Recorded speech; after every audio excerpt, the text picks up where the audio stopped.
It had a delay for a second. What's up, everybody? Welcome back to the Proud Masculine, live on the drive. June the 10th. June the 10th. Just checking in.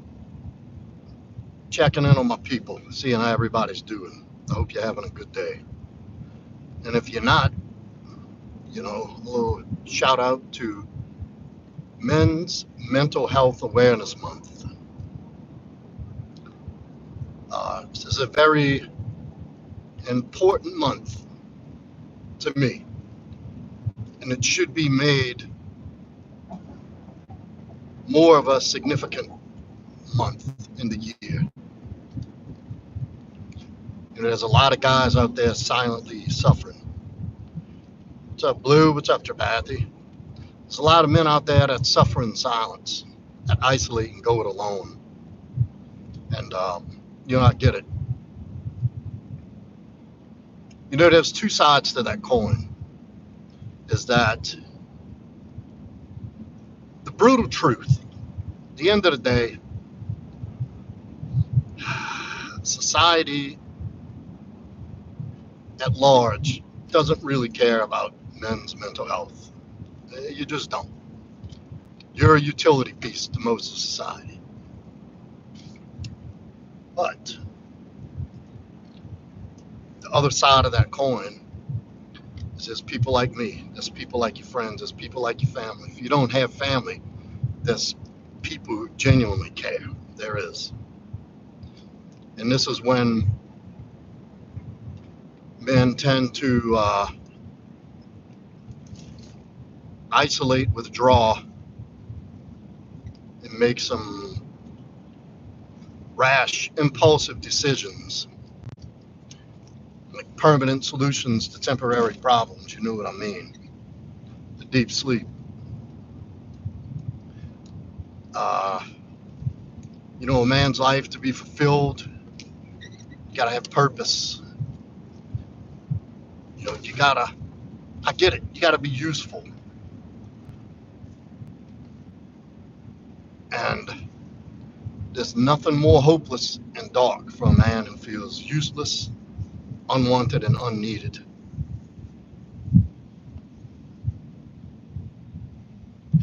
And but there's people who do care. There's people like me who care. I care about you. I know I don't know you, but I've been through the dark places. I've been through struggles alone. And the tricky part about that is if you isolate and withdraw for too long, you'll start to believe that shit. That demon will start telling you, making you believe that nobody cares, that you're unimportant, that you're useless, that, they're probably better off without me. And it's, and on the surface, it comes from a place of feeling sorry for yourself. It's pity. But it's much deeper than that. It's not as superficial. Maybe that is superficial, that if you're just feeling sorry for yourself. But there's depth that comes from a deep place.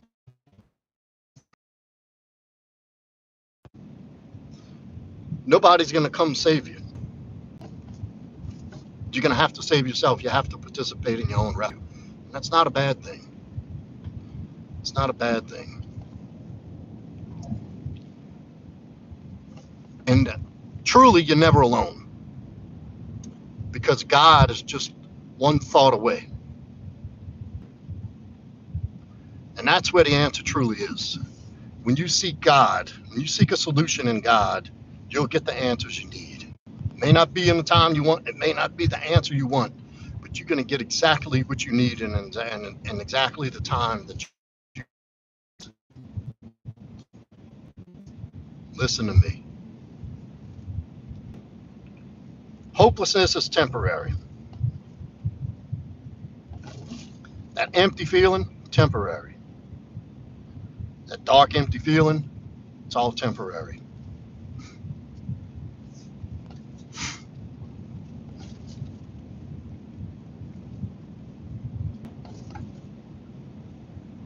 Nothing really good or really, really bad lasts really, really long. And, I know there aren't like a plethora of resources for men, but there are resources. Like I said repeatedly, if you're in that dark place, man, DM me. Come into my community, join the Telegram group, get to talking. We have a good quality group of solid men. It may not be a ton, but solid human beings who've all been through something in their own right.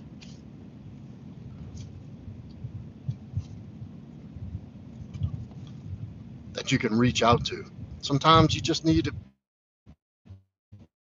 somebody to listen for a minute. My first suggestion, pray, go to God, ask God for help and guidance immediately, with urgency. DM me, jump in the live stream, jump in my DM, something. If I see you there, I'll answer you, I promise you. And if I can't help you right there in that instant, I'll pull every resource I have to make sure you get something that you need for that moment.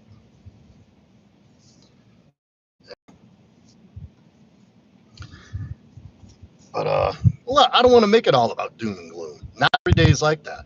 I think everybody who lives life to the fullest is going to experience some ups and downs, some trials and tribulations. I think that just comes with living life, and especially as a man. It's through your struggles and through the adversity is where you build the quality of character and quality of life that you learn to appreciate and cultivate. You have a certain degree of gratitude that comes after each time you make it through one thing and into the next. There's a certain depth and appreciation for life when you come out on the other side. There's nothing you can't get past. There's nothing you can't fix. There's nothing that can't be mended.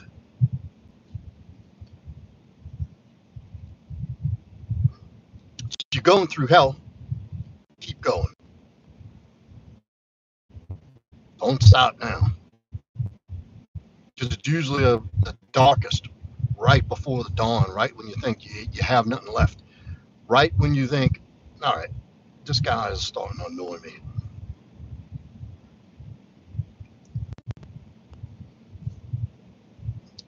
Nope, couldn't take it anymore. That just keeps distracting me. I can't even string a damn thought together. And all he's doing is repeating himself. But it's usually the darkest before the dawn. And I know that's a cliche, but cliches are cliches because it's true. I've been through some trying shit in this life. And I remember just when that feeling of get out of this is never going to get better. It does, inevitably. So, but look, and I know this is, if you are struggling through something right now, this is probably not what you want to hear. What's up, Steve? You can start dialing your diet, dial in your fitness.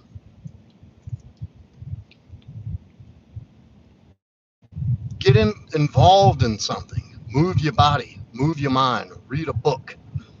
If you don't have access to a gym, do some push-ups. I guarantee you bang out 50 push-ups. When you stand up in them 50, even if you're doing 10 at a time, you're going to feel a little better.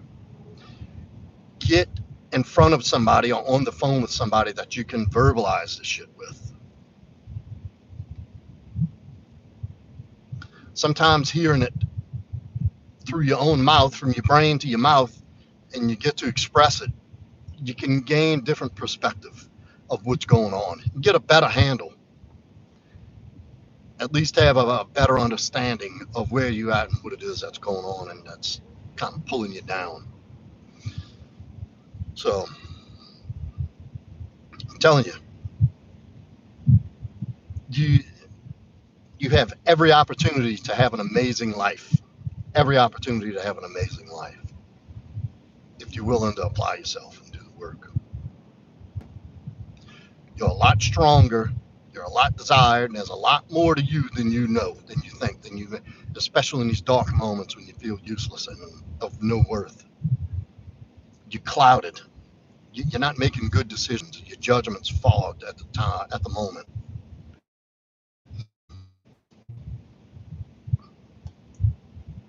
Don't trust yourself in those times. Seek help. I've lost friends. I've lost dear people to me. Somebody who I loved dearly because he thought there was no answer. And I can't imagine what kind of pain you got to be in to go through with deleting. Can't imagine. But it's not necessary.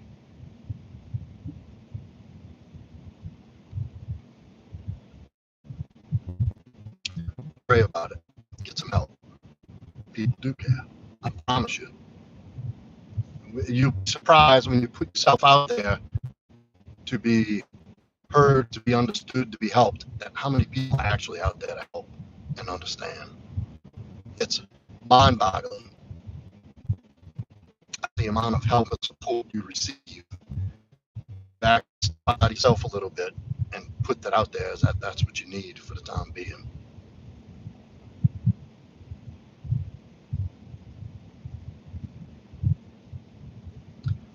And look, baby blue, sometimes that's all you can do in a moment is pray. Sometimes that's all that's available, and that's okay.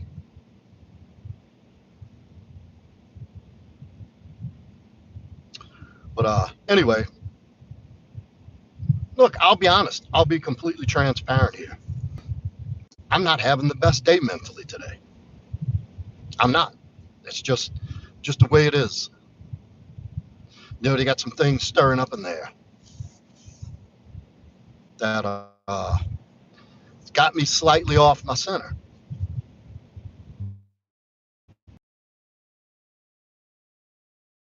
One is throw off my work and give that moment, that situation, time to pass. Give yourself time to process.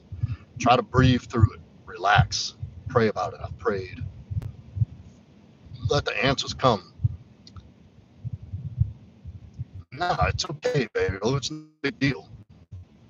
It's not a big deal. And I'm not asking.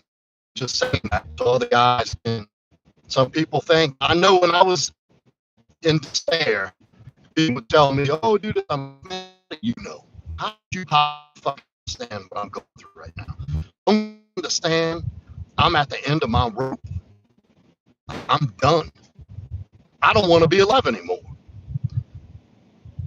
And I got people telling me, hang in there. I got people telling me. So I'm just saying that so people can understand and that I'm making an effort to be real.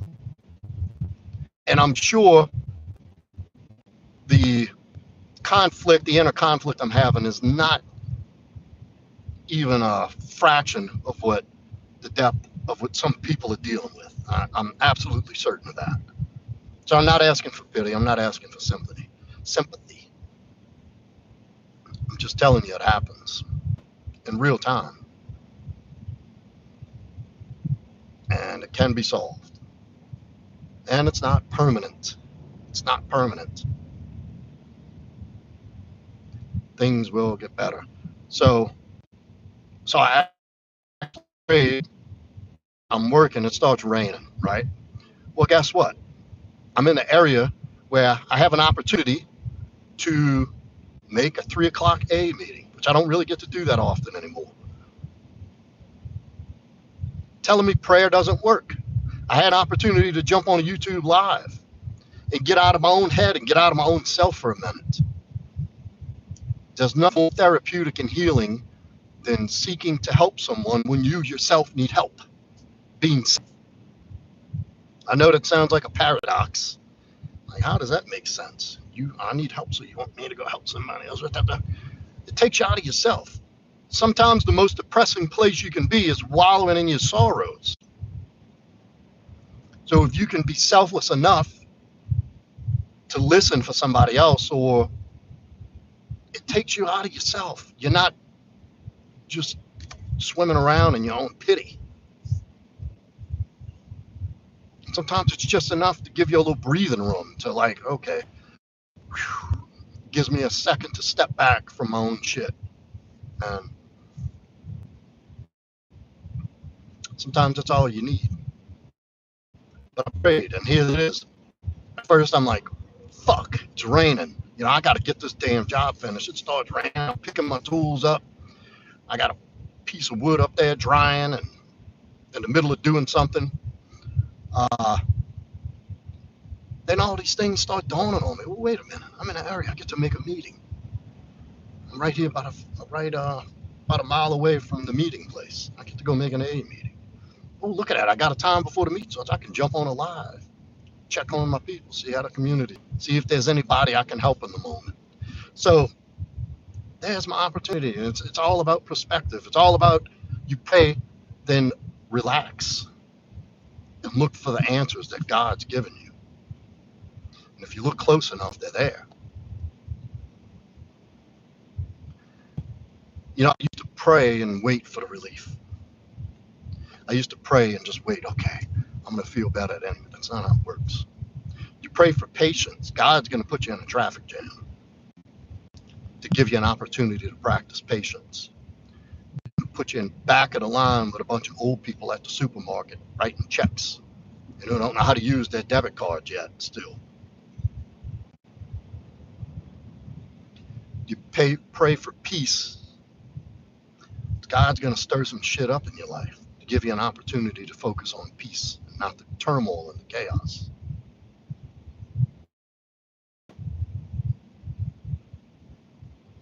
See how that works?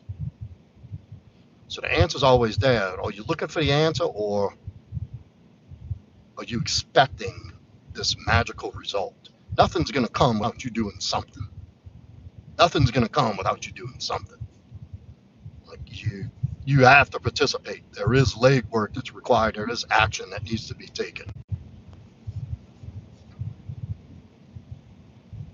But if you're willing to pray, you're willing to listen, and you're willing to act, that's a recipe for having your prayers answered in real time. But Big Bob with 2-piece sneaking in the chat. As always, look at some W's in the chat for Big Bob.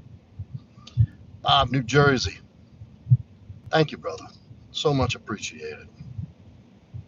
Look, Quiet King's popping in. Oh, everybody's pouring in. Good. I'm going to stay on another minute. I got about 20 minutes till I need to be where I got to go. So that's it. Well, good, man. I'm glad I caught you. Glad I jumped on. See, Bob, Baby Blue, Quiet King. That's my people there, y'all. Yes, I'm having an energy drink. It's hot out here, y'all. South Louisiana. Good God, it's hot.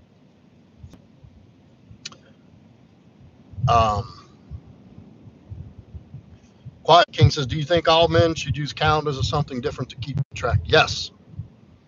It's called a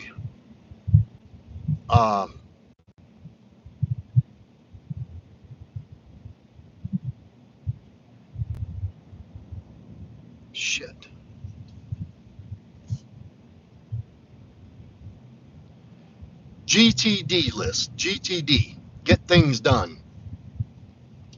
And it's actually a very simple but enormously effective system that I use myself. You get a dedicated book. Well, I don't have mine with me right now. Here I go talking about how effective it is, and I don't even have it with me. GTD, get things done. A dedicated book, notebook. I don't give a fuck what you use. Something you can carry with you and bring it every day. Chop the page long-wise into 3 sections. 1 appointments, 1 tasks, one contingencies.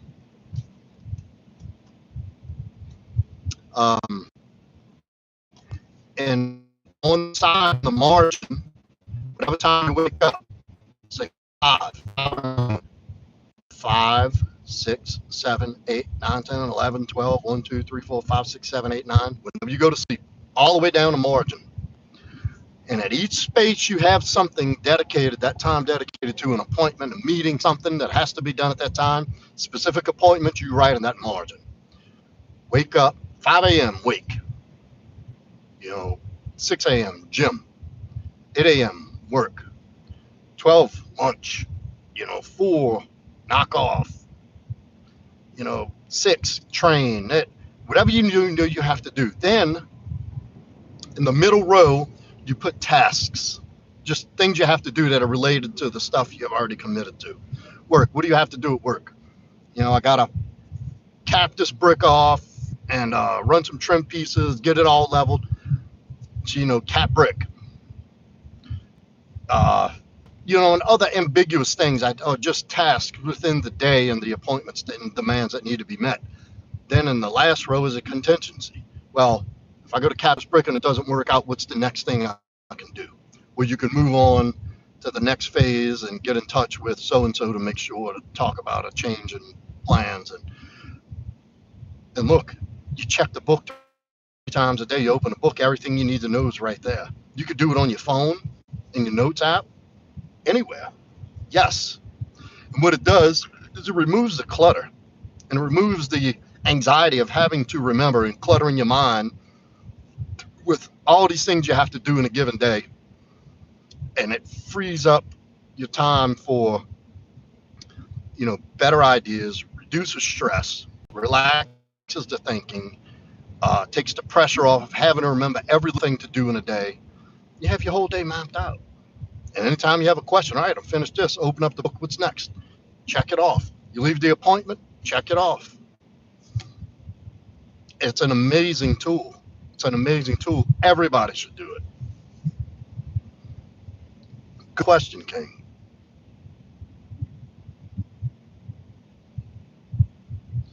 All right, let's see. NEMR projects. Can you give me some advice on a situation with my ex?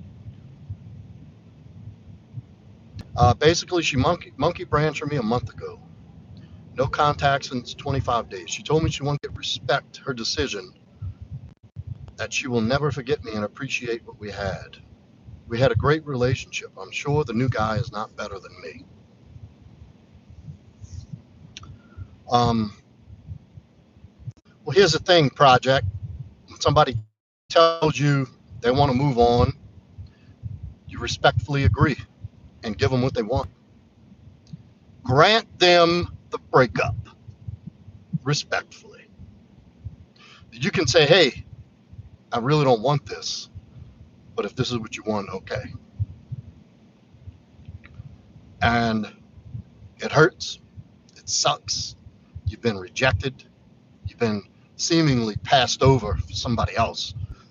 And she says something about she'll never forget you and appreciates what we had. Like, if she really appreciated it, why would she throw it away? That's girl talk for blah, blah, blah, blah, blah. I don't want to be with you anymore. What it all amounts to is there's a drop in attraction. And she's found something that's caught her eye. What I suggest you do, Project, first, make an appointment for a one-on-one consultation. And what you need to do at this time is not worry about her. Go look at where you played your part in life. What do you have to do now to rebuild yourself to ensure that this doesn't happen again? Look, and I know it seems like the worst thing right now.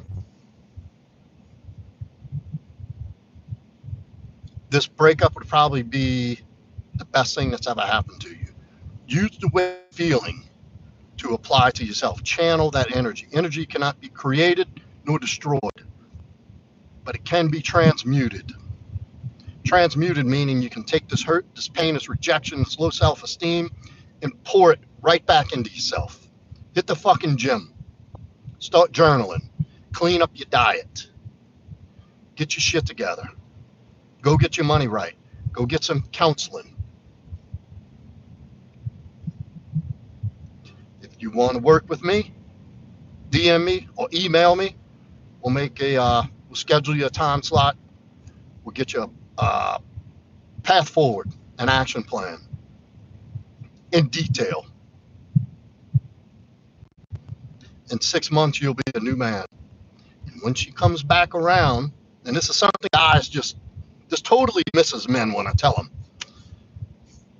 By the time you've done the work and she comes back around, you're not even going to want her anymore.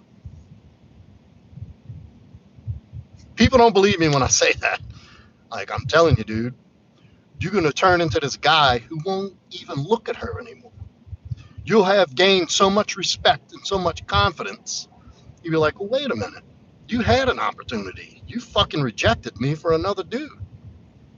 No thanks. I got 2 other talking to now who treat me way better than you ever did, who genuinely appreciate and respect me. Yeah, buddy. And that's something, and I know in the beginning you can't even think of that right now. You're like, no way, how can that be? I get it. It sucks, dude. It sucks. But there's only one way forward where you come out on top. And I know the way. What up, B? Co-worker cannot stand my presence. Never let a detour stop the momentum. Hell no. Let them enjoy the show. They can hate you. They can't stop you, you know?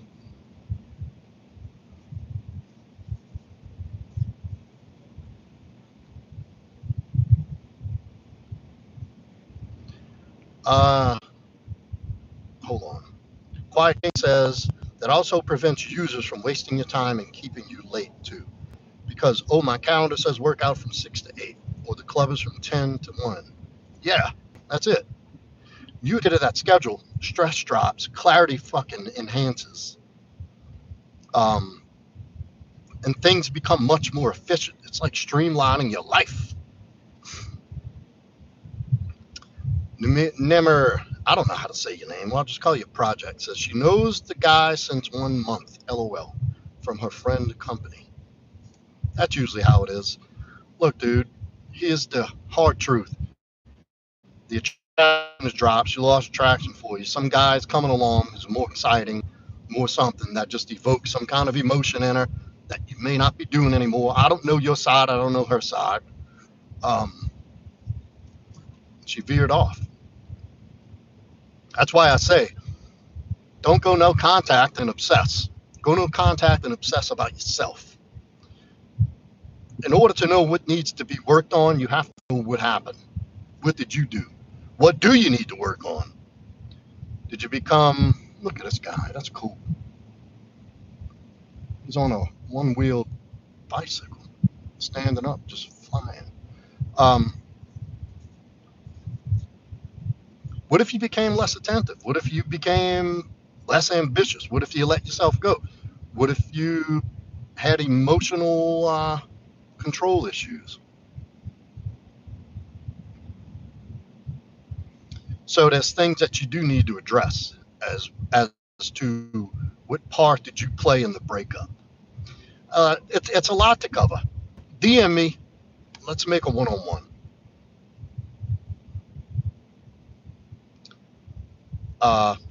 I definitely believe you because I slap my hand every day feeling stupid for letting bad friends, etc., into my life. I'll never do it again. Some great advice, too.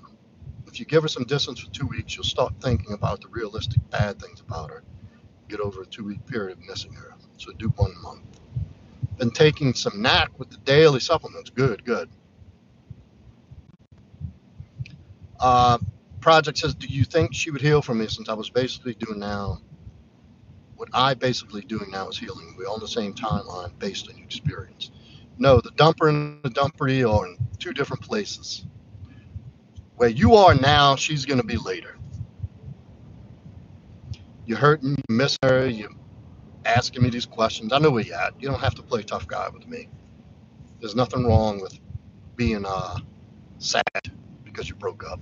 It sucks. But no, she's in what you would call the relief period.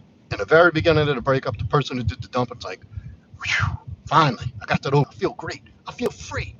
And look at it, it's a new experience. I need to go explore. And so what happens is,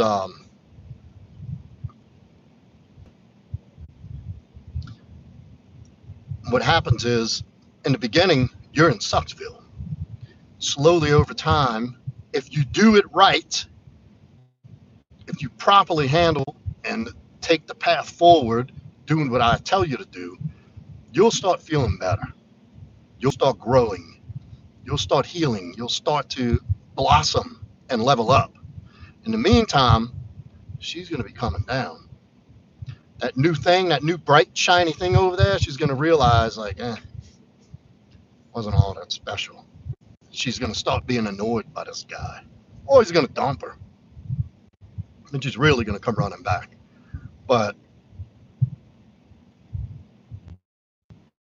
and then she's going to start thinking about you and wondering about, like, shit, he hasn't called me. I wonder what he's doing. I miss him. And she's going to start thinking of all the good things and all the good times and how well you know each other and all the experiences and the songs and the movies and all the little attachments that y'all shared, the moments that have emotionally imprinted her, are all going to come back to surface. Then that's when you'll heal from her. But you'll have grown out of that. And maybe by the time she comes back around, it's going to be too late. And you're going to have realized, like, holy shit, I have self-respect. I have self-worth. Why would I take the person back who threw me away, threw me to the fucking curb? No, girl. Sorry, that's not how it works. You'll never get an opportunity to do that to me again. And then it's too late. But you move on. And that's important, that you'll grow. I told you what to do. Make an appointment, a one-on-one, a consultation. That's not something I can cover in a quick live stream. Besides, I got to get going. And but yeah, that's basically. Look, I've helped. I've had at least 100 and something clients who I've helped through breakups. I still get guys who touch base every now and then and say how much things have gotten better for them. They're in new relationships. They're happy with actually a better quality woman than they had to begin with. You start having these realizations that maybe you were mistreated, but they are things you need to look at. So I'm not letting you off the hook. That's not what I'm saying at all. All I'm saying is at this point, it don't matter. When somebody requests you to be out of their life, you give them the gift of your absence and let it go from there. Best I can do. So anyway, everybody, turn into a good stream. Thank you, King.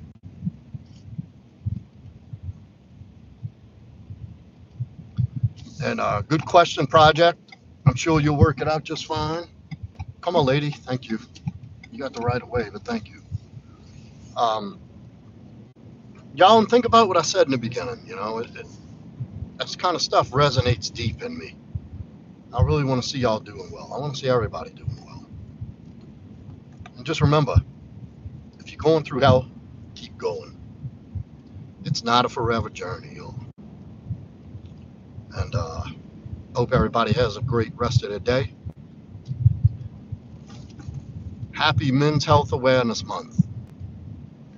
And if you know somebody struggling a little bit, when you get off the live, reach out to them. Go check on somebody you know. Check on somebody you love. Just make sure they're doing all right. You never know. You could be in somebody's day or completely blowing their mind and changing their mindset about something. A simple acknowledgement of existence goes a long fucking way, y'all. It really does. Have a great day, everybody.